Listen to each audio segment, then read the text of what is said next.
It is a great honor to be able to sit with you here in Switzerland and see all of your beautiful faces, so many different colors and places that you come from, so many backgrounds. When I look out, I see my family, the tribe of many colors, and I'm really pleased to be here with you today.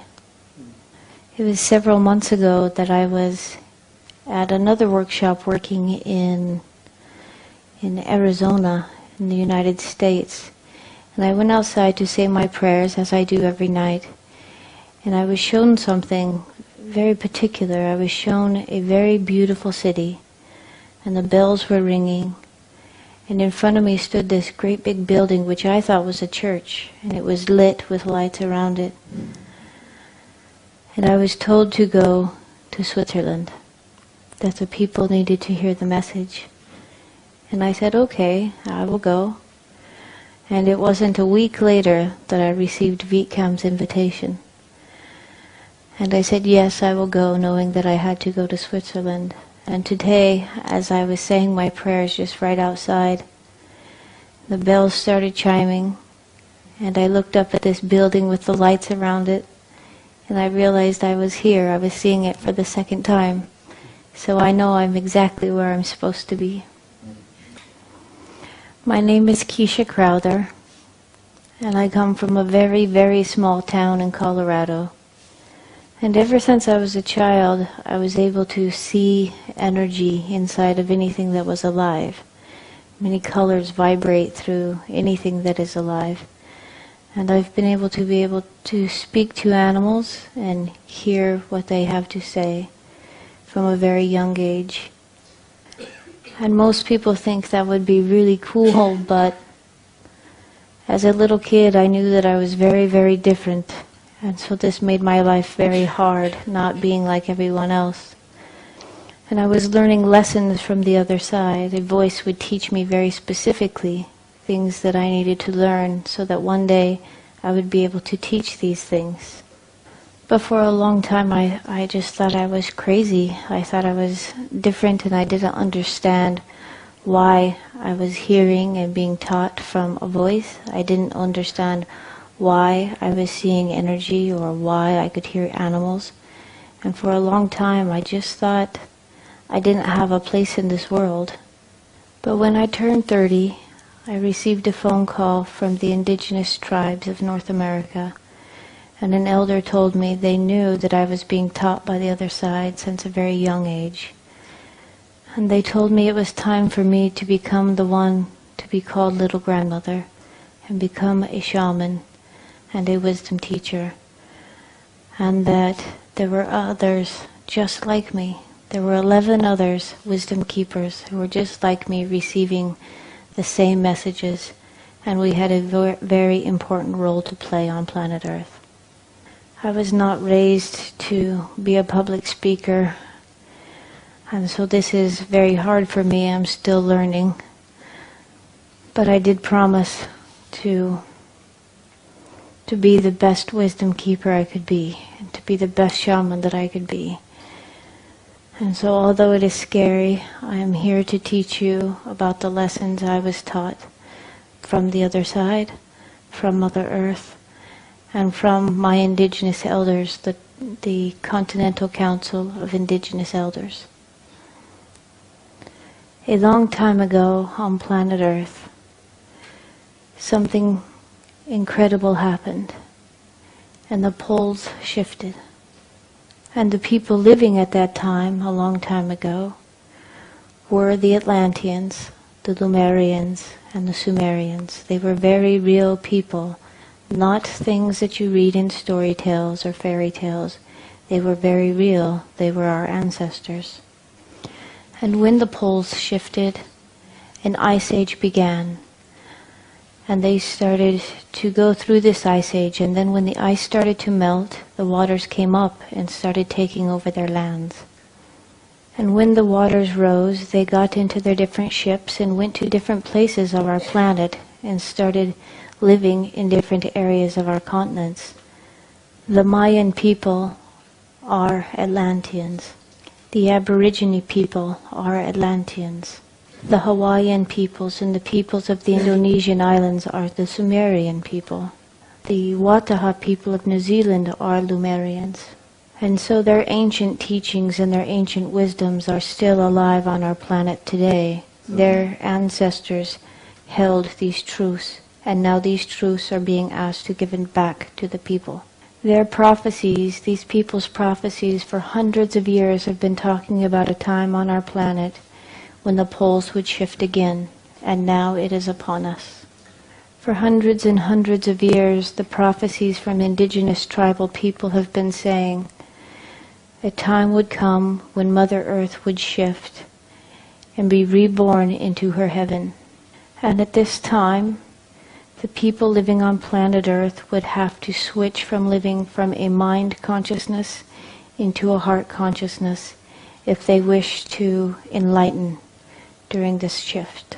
They spoke of a people who would come to the planet, the strongest of the strong of all souls and all spirits to arrive.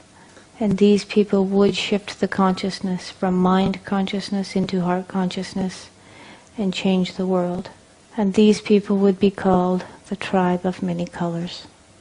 And we are the tribe of many colors.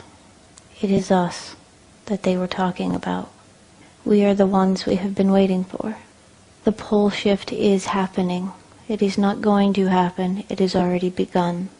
It is no longer a story that the elders are saying will happen. They are saying it is happening. Due north is no longer due north. It is changing all over the planet. And the poles will not stop shifting until it is completely shifted. A universal truth that we must understand is that Mother Earth is sacred to all beings. And we, the human beings living upon her, will not be allowed to kill her. And yet we have come very, very close. We have done things that we do not have answers for. We have done things to planet Earth that none of our science has a way to fix. We are the ones that must change the way we are living. There is no other people to come and save us. There is no Savior to come and save us. It is us that must save us. The ozone layer is disappearing. The planet's temperature has risen in 2 degrees. Although 2 degrees does not affect the human body, it affects wildlife immensely. The temperature of the water tells the fish when to give birth or when not to. And now the fish are not spawning. Some fish spawn year-round now because the jellyfish wait for only 2 days out of the year for the temperatures to be warm. And when the jellyfish know it is this warm, they give birth to thousands of babies. And now the water stays this temperature always. Now the whole seas, the Chinese seas, only have jellyfish. There are no fish left. 2 degrees allow bugs and insects to live in the north where the Arctic animals live, and now these animals have never had insects, and now the insects are there, and they're killing thousands and thousands of all of the caribou, and the polar bears are dying. It's killing many. We are the only living species on Mother Earth that create trash. And there is a mass of trash that is of plastic, larger than the size of Texas, sitting in the Atlantic Ocean. And something more serious is the Gulf of Mexico's oil spill. It is much worse than anyone is speaking about. It only takes 30 days of oil to spill to kill the entire Gulf, and it spilt well over 90 days. The entire Gulf of Mexico is dead. All life is dead in the Gulf of Mexico. Even the oxygen is dead in the water. All of the sea turtles spawn and give birth in the Gulf of Mexico. And they are all dying. The oil moves faster than the whales can swim. 90% of all big fish are gone. It is not just the Gulf of Mexico's problem, but the Gulf Stream flows through the Gulf and comes straight to Europe, and it is full of oil.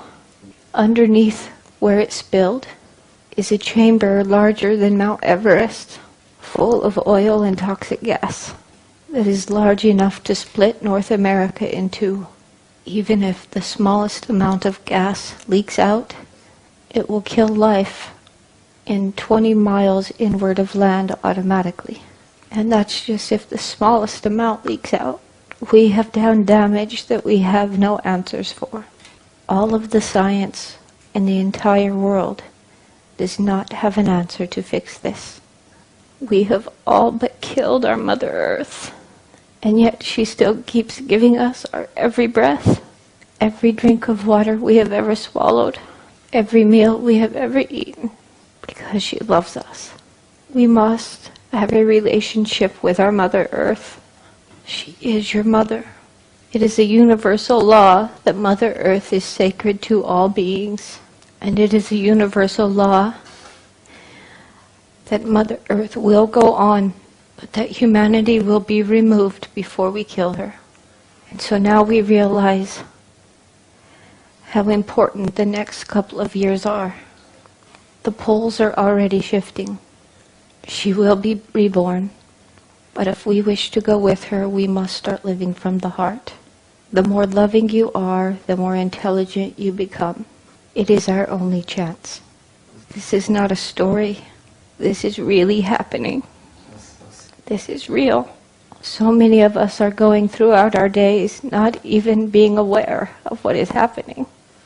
But this is happening. Instead of living in fear, what the grandfathers are telling us is to start living from the heart, because the more loving you are, the more intelligent you become. If we start being love, we get the answers of how to save our planet, and then we get to stay. If we do not, our children will not have a future. This really is our situation. Right now, we have no answers on how to heal the wounds on Mother Earth. But we can get the answers if we start living from our hearts and not our brains. And it is not another generation of people that were chose to be here on this planet now. You were chose, because it is said that we are the strongest of strong souls ever to be on planet Earth.